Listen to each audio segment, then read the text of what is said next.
Bismillahirrahmanirrahim. Assalamualaikum warahmatullahi wabarakatuh. Perkenalkan, nama saya Anjani dari Fakultas Sains dan Kesehatan Prodi D3 Keperawatan. Baiklah, di sini saya akan menjelaskan susunan sistem perkemihan. Sistem perkemihan yang berfungsi untuk menyaring darah dan menghasilkan urin. Adapun anatominya, sistem perkemihan ini meliputi ginjal yang berjumlah 2 buah, masing-masing ada kedua sisi di belakang perut yang tepat di tulang rusuk. Nah, setiap ginjal ini sebesar kepala tangan. Selanjutnya, ureter yang berupa tabung tipis di dalam panggul untuk membawa urin dan ginjal ke kandung kemih. Kandung kemih seperti kantu yang terbuat dari otot yang mengembang saat diisi. Yang terakhir adalah uretra, berbentuk seperti tabung yang membawa urin dari kandung kemih keluar dari tubuh. Nah, ini merupakan proses dari sistem perkemihan. Yang pertama itu adalah ginjal akan menyaring zat-zat sisa yang terkandung dalam darah hingga menjadi urin. Selanjutnya, urin menuju kandung kemih melalui saluran ureter. Nah, selanjutnya urin ini akan disimpan di kandung kemih dan kandung kemih ini akan bertugas mengontrol keluarnya urin. Selanjutnya, dari kandung kemih, urin keluar melalui saluran uretra. Urin yang keluar mengandung air, urea, kreatin, anemia, garam-garam, mineral, dan zat warna empedu. Ginjal merupakan organ ekskresi dalam partai perata yang berbentuk mirip kaca dalam manusia dewasa itu. Ukuran ginjal ini sekitar 11 cm panjangnya.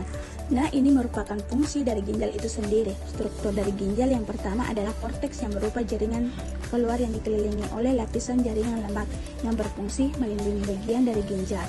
Yang kedua adalah medula, merupakan bagian tengah jaringan yang halus di dalam ginjal yang terdapat struktur nefron dan tubulus serta saluran medula. Yang ketiga, pelvis ginjal yang merupakan bagian yang paling dalam berbentuk seperti corong yang berfungsi sebagai saluran yang menghubungkan ginjal dalam kandung kemih. Pada pelvis ginjal ini terdapat bagian yang disebut short case dan hilum yang akan terhubung ke ureter. Yang keempat adalah nefron yang terletak di sepanjang korteks hingga medula, berfungsi untuk mengambil cairan dan nutrisi dalam darah agar tidak ikut terbuang. Nah, nefron ini juga akan berupa struktur unit terkecil yang fungsional.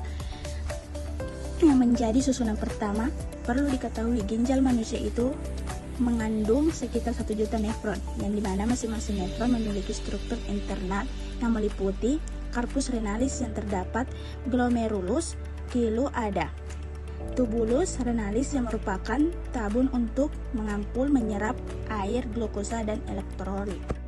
Dari ginjal atau arteri renalis itu merupakan pembuluh darah kotor yang akan disaring di ginjal, dan ada vena ginjal atau disebut vena renalis yang merupakan pembuluh darah yang membawa pembuluh bersih dari ginjal yang telah bertusik.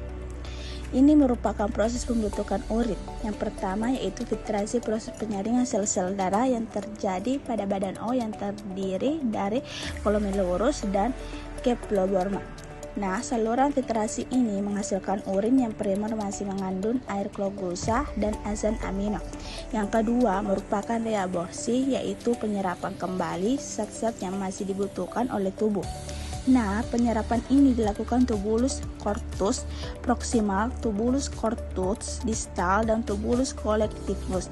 Hasil dari reabsorpsi ini menghasilkan urin sekunder.